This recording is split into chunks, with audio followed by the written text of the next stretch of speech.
ஆண்டவரும் இரட்சகருமாக இயேசு கிறிஸ்துவின் இனிய நாமத்தில் யாவருக்கும் அன்பின் வாழ்த்துக்களை தெரிவித்துக் கொள்கிறேன். அருமையான தேவ பிள்ளைகளே, new day new hope daily devotion மூலமாய் இந்த நாளில் கூட உங்களை சந்திப்பதில் நான் மிகுந்த மகிழ்ச்சி அடைகிறேன். அல்லேலூயா. இன்றைக்கு கூட கர்த்தர் நம்ம கொடுக்கிற வார்த்தை என்ன? 2 சாமுவேலின் புஸ்தகம் 6ஆம் அதிகாரம் 11ஆம் வசனங்களை வாசிக்க கேட்போம். கர்த்தருடைய பெட்டி கீத்தியனாகிய ஓபேத் ஏதோமின் வீட்டிலே 3 மாதம் இருக்கையில் கர்த்தர் ஓபேத் ஏதோமையும் அவன் வீட்டார் அனைவரையும் ஆசீர்வதித்தார். ஹல்லேலூயா, ஹல்லேலூயா. பாருங்க, ஓபேத் ஏதோம் வீட்டில் கர்த்தருடைய பெட்டி இருந்தனால 3 மாதம் தான் இருந்துச்சு. கர்த்தர் அவனையும் அவன் வீட்டையும் ஆசீர்வதித்தாராம். ரொம்ப அழகாக இருக்குது பாருங்க தெய்வ பிள்ளைகளே. கர்த்தருடைய பெட்டி இருந்ததுனால கர்த்தர் அந்த வீட்டை ஆசீர்வதிக்கிறார். கர்த்தருடைய பெட்டி எதை குறிக்கிறது? தேவனுடைய பிரசன்னத்தை குறிக்கிறது. உங்கள் வாழ்க்கையில், உங்கள் தனிப்பட்ட வாழ்க்கையில், உங்கள் குடும்பத்துக்குள்ளே தேவனுடைய பிரசன்னம் இருக்குமானா டெஃபினட்டாக சொல்கிறேன், ஆமென், உங்கள் வாழ்க்கையும் கர்த்தர் ஆசீர்வதிப்பார், உங்கள் குடும்பத்தையும் கர்த்தர் ஆசீர்வதிப்பார். தெய்வ பிள்ளைகளே, சங்கீதத்தின் புஸ்தகம் 22வது சங்கீதம் 3ஆம் வசனம் சொல்லப்பட்டிருக்கு. இஸ்ரவேலின் துதிகளுக்குள்ளே வாசம் பண்ணுகிறாரா. அது கர்த்தருடைய பிரச்சனை என்னது?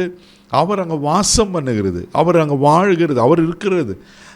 ஸ்கூல் அட்டண்டன்ஸ் எடுப்பாங்களே, ஆண்ட்ரூஸ் பிரசன்ட் சார் அப்படின்னா இருக்கிறேன் சார், வந்துட்டேன் சார். தெய்வ பிள்ளையில அவர் இஸ்ரவேலின் துதிகளுக்குள்ளே வாசம் பண்ணுகிறாராம். அப்போது கர்த்தரை நாம் அனுதினமும் துதித்து ஆராதிக்கும் போது அவருடைய பிரசனம் ஒவ்வொரு நாளும் நிரப்புகிறதா இருக்குது. அவர் பிரசனத்தை விட்டு நம்மளை பிரிக்கவே முடியாது.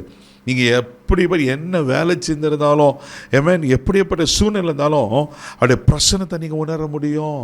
இங்கே வசனம் ரொம்ப அழகாக இருக்கு பாருங்க. ஓபேத் ஏதோம் வீட்டில் கர்த்தருடைய பெட்டி இருந்ததுனால அவனையும் அவன் வீட்டை கர்த்தர் ஆசீர்வதிக்கிறார். இன்றைக்கி உங்கள் வாழ்க்கையில் ஆசீர்வாதங்கள் வேணும்னா அவருடைய பிரசனத்தை, அவர் சமூகத்தை நீங்களும் நானும் நாட வேண்டியது அவசியமாக இருக்கிறது அல்லவா?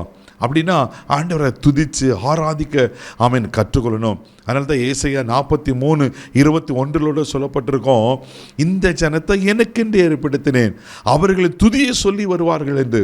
தேவ பிள்ளையில அப்போ ஆண்டவர் நம்மளை ஏற்படுத்தினதே அவரை துதிக்க தான், அவரை ஆராதிக்க தான். ஏன்னா நம்மளை விட்டு அவரால் பிரிஞ்சு இருக்கவே முடியாது. அவரை துதிக்க துதிக்க, அவரை ஆராதிக்க, அவர் நாமத்தை மகிமைப்படுத்த என்ன நடக்குன்னா அவருடைய பிரசனை நம்ம மேலே அப்படியே இறங்கி கொண்டே இருக்கு. அவர் நம்மோடு கூட இருக்கிறவராக இருக்கிறார் அல்லவா?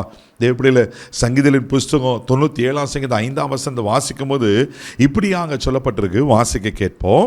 கர்த்தரின் பிரசன்னத்தினால் பர்வதங்கள் மெழுகு போல உருகிற்று, சர்வ பூமியினுடைய ஆண்டவரின் பிரசன்னத்தினாலே உருகி போயிற்று. பாருங்க, கர்த்தருடைய பிரசன்னத்தினால பர்வதங்கள் மெழுகு போல உருகிற்றான். ஒருவேளை உங்கள் வாழ்க்கையில், உங்கள் குடும்பத்துக்கு, உங்கள் தனிப்பட்ட வாழ்க்கைக்கு எது பெரிய பர்வதம் போல இருக்குது? எது ஒருவேளை உங்களை த்ரெட்டன் பண்ணி பயமுறுத்திட்டு இருக்கு? கடன் பிரச்சனையாக இருக்கலாம், ஒருவேளை தெய்வ பிள்ளைகளை வேலை ஸ்தலத்தில் இருக்கிற பிரச்சனையாக இருக்கலாம், வியாதியாக இருக்கலாம். எப்பேற்பட்ட பர்வதம் போல் இருந்தாலும் ஆண்டவருடைய பிரசன்னத்தினால மெழுகு போல் உருகி போயிடுமா? அல்லேலூயா, அல்லேலூயா. உருகி போகிறது மாத்திரம் இல்லாமல் கர்த்தர் ஓபேத் ஏதோமை ஆசீர்வதிப்பார்னா நிச்சயமாக அவங்களை ஆசீர்வதிப்பார். ஆமேன். நம்மளை ஆசீர்வதிப்பது தான் அவர் ஆண்டவருக்கு பிரியம் அல்லவா? அவரே ஒரு ஆசீர்வாதத்தின் வாய்க்கால் அல்லவா? தெய்வ பிள்ளைகளை அப்போது அந்த பிரசன்னத்தை, அவருடைய சமூகத்தை, அவர் சமூகத்தை நீங்கள் பற்றி கொள்ளுங்க. அவர் பிரசன்னத்தை விரும்புங்க, நாடுங்க. அவர் பிரசன்னம் உங்கள் மேலே இருக்க இருக்க எல்லா சூழ்நிலையும் மாறி கர்த்தர் இருளை வெளிச்சமாய் மாற்றுவார். அல்லேலூயா. கண்களை அப்படி நம்ம ஜெபிக்கலாம். அன்பு தகப்பனே, உமக்கு நன்றி சொல்லி துதிக்கிறோம்ப்பா. ஓபேத் ஏதோம் வீட்டை ஆசீர்வதித்த கர்த்தர் இன்றைக்கு இவர்களையும் ஆசீர்வதிப்பீராக. ஆண்டவரே, அந்த ஆசீர்வாதத்துக்கு ஊற்று காரணமாக இருக்கிற உங்கள் பிரசன்னத்தை, உங்கள் சமூகத்தை இவங்களை பற்றி கொள்ளட்டும் ஆண்டவரே. அந்த சமூகத்தில் களி கூறட்டுங்க ஆண்டவரே. அப்பா உமக்கு ஸ்தோத்திரம் ஆண்டவரே. உங்கள் பிரசன்னத்தினால இருக்கிற எல்லா பர்வதங்கள் மெழுகு போல் உருகுவதாக நான் ஜெபிக்கிறேன்ப்பா. ஆமென். நன்றி. உங்கள் பிரசனை எங்கள் மேலே நிரம்பி இருக்கட்டும்.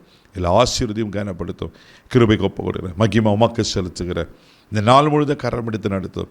இயேசுவின் மூலம் ஜெபம் கலப்பிதாவே. ஆமென். கர்த்தருடைய பிரசன்னத்துக்கு போங்க. கர்த்தர் நிச்சயம் உங்களை ஆசீர்வதிப்பார். God bless you.